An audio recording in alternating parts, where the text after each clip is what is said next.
Check out my little man here is trying to push this heavy block. It's not moving.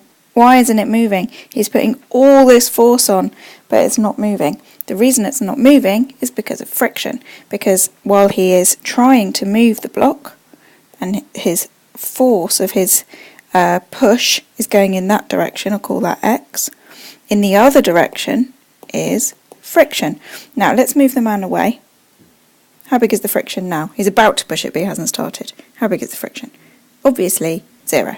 There are no forces acting on the block apart from up and down. There is no left and right. So at the moment, friction is 0.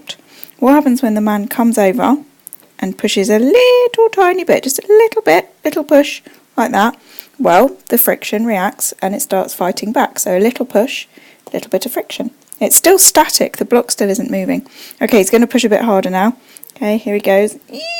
He's really pushing as hard as he possibly can. It's still not moving. The friction must be fighting back a lot. He's pushing really hard. The friction is pushing back really hard.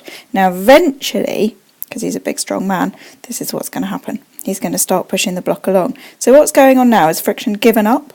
Is friction like, okay, fine, you win, you can push me, you can push the block, whatever? No, friction is still fighting back, but the man has won.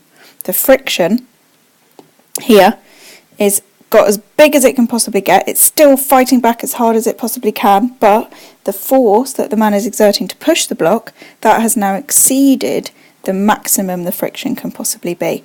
So friction is something which changes depending on the situation, and it gets bigger and bigger from 0 up to its maximum friction. And this whole time that that's happening, we've got a static block, it's not moving. Then there is the critical moment, the point at which it's on the point of moving.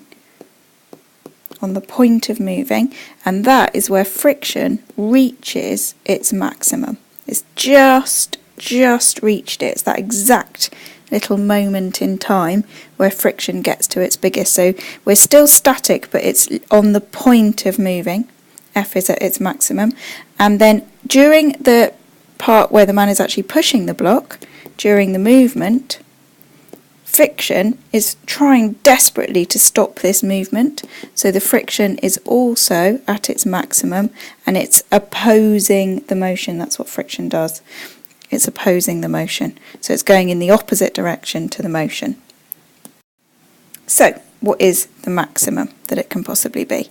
Well, it's dependent on how heavy the block is. That's one thing. And it's also dependent on the two surfaces. So for example, if this is some ice and the block is made out of ice, then that's going to be a lot easier to move, even if it's just as heavy, than if this is made out of, say, cardboard or something, and the other carpet.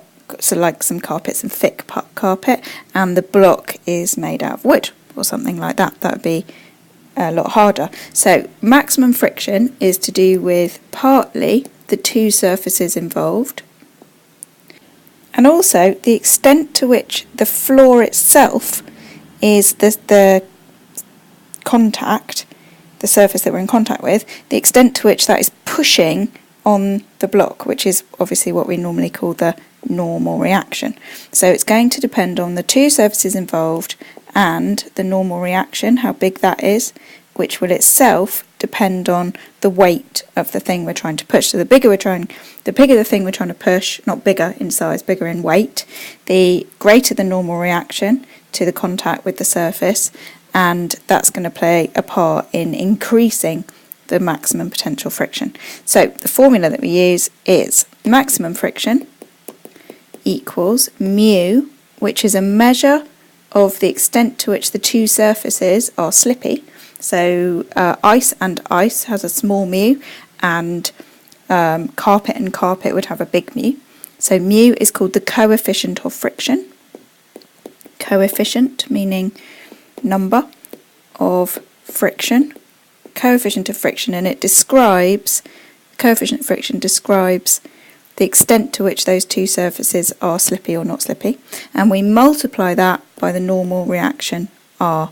So the maximum friction can possibly be is the coefficient of friction, a measure of the two surfaces and how slippy they are, multiplied by the normal reaction of this particular object when placed on that surface. Friction will build up from 0 all the way up to mu r.